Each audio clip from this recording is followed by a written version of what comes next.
the opportunities for the sprinters normally. And here goes Tim Merlier. Merlier all the way to the line.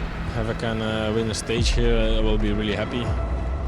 The Wolf Pack has roared and Merlier has taken the stage. Tim Merlier was in a league of his own in yesterday's sprints, becoming the first leader of this Alula Tour. But the Belgian is set to lose his green jersey today as the GC hopefuls face off on the road to Bir Jida mountain worker.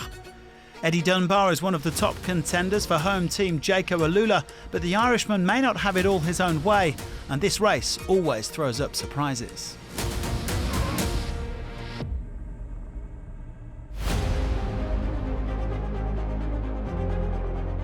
Just under 160k on the menu today, and it's all about that climb of Bir Jida mountain.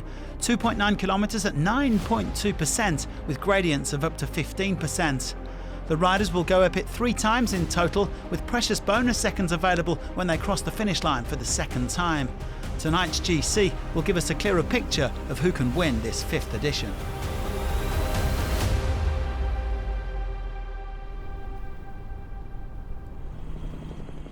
The peloton heading out into more spectacular scenery around Alula, these remarkable rocky landscapes which are typical of the region.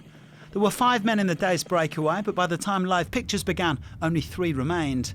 Simone Rakhani from JCL Team Yukio, Mohamed Abdelhalim from the Terengganu cycling team, and Jens Reinders from Wagner Bazin, the trio tearing along at high speed. Well, their advantage was around 3.5 minutes on the peloton, who were in the process of catching up to Mohamed Rosli.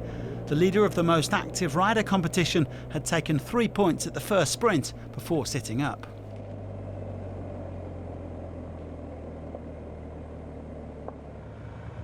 Well, the pace in the main bunch was fairly leisurely for now, which meant that Tim Merlier didn't really have to panic when he was held up by a mechanical issue. A couple of VIP guests enjoying the best seat in the house. Well, there was also a problem for the UAE XRG leader Rafael Maika. Well, he crashed heavily in yesterday's final, losing over 6 minutes and any chance of winning the race. But soon back in the bunch here as they approached the first climb, and a few riders appeared to be complaining about the road surface. Well, once they started going uphill, Abdelhalim was dropped from the front of the race, leaving just 2 men in the breakaway. Reinders and Rakhani leading the way up this short but punishing difficulty. Their gap to the peloton was still around 3 minutes. They soon crossed the finish line for the first time.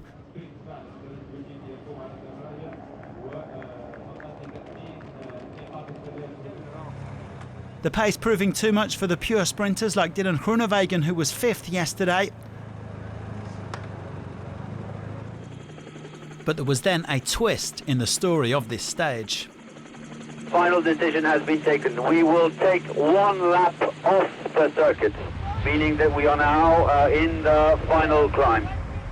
Due to dangerous road conditions on the descent, the race organisers took the decision to shorten the stage, cutting out the final lap. They also neutralised the rest of the descent, taking the riders to the 5 kilometres to go mark before starting things up again. Race director Jean-Marc Marino explaining the situation to the peloton. Obviously, rider safety is the #1 priority. Reinders and Rakhani were given back their small advantage on the peloton before they hit the gas again. It would be a 5-kilometre uphill sprint to the finish line. We start now, start 5k to the finish line. And here it goes. Stage 2 of the Alula Tour, which was neutralised, is now back and racing. Well, Reinders and Rakhani still a few seconds clear of this charging peloton. A little further back, Merlier was preparing to say goodbye to the green jersey as he was dropped. The 2 breakaway riders swallowed up, and the road was soon rising again with the punchers and climbers jostling for position.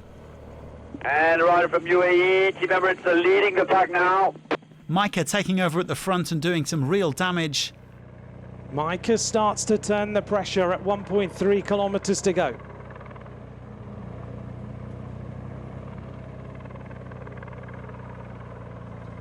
Now a big attack on the left-hand side, a big move by Akipo Kern-Farmer. Hugo Asnar of Akipo Kern-Farmer then tried his luck, but he couldn't shake off the likes of Tom Pidcock, Eddie Dunbar and Rainer Keplinger of Bahrain Victorious. 14% now this gradient, it really bites the legs. An impressive effort too from the mountain bike world champion Alan Hatherley, Dunbar's teammate, making his World Tour debut at this race. But all of them were powerless to stop Pidcock when he unleashed with 500 metres to go.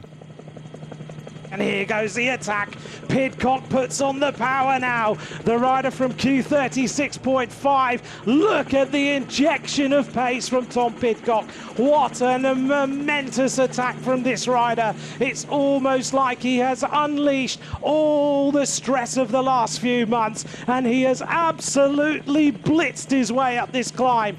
Pidcock now is going for glory to give his Q36.5 team the first victory of the season and his first victory in the colours. He looks around. Has he gone too early? No, he hasn't. 200 metres to go. Tom Pidcock, he has moved from the Ineos Grenadiers to Q36.5. All the pressure, all the stress, all those moments where Pidcock wasn't believed in, he has now put it all on the pedals and he is going to fire his way to the finish line to take a huge victory for Q36.5.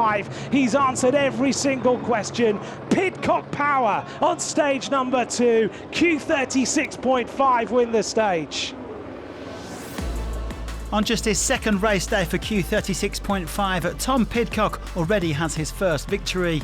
The British star said it was refreshing and motivating to be embarking on this new adventure after 4 seasons with Ineos, and he's off to the ideal start. This is his 6th career victory on the road.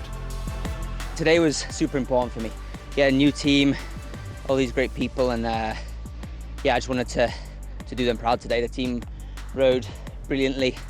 They had full commitment for me, and yeah, I was highly motivated for today. Pidcock winning ahead of Keplinger and Hatherley to take control of this Alula Tour. Dunbar was 4th ahead of Stefan de Bod, who's now with the Terengganu team.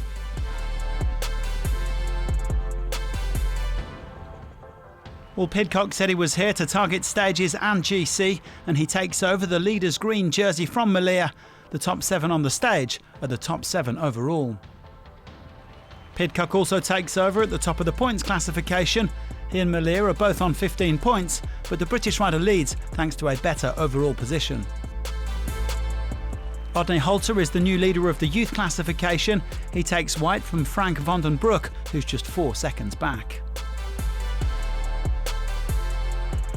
And Rossley remains the most active rider, although Reinders, also in the breakaway today, has drawn level on 8 points.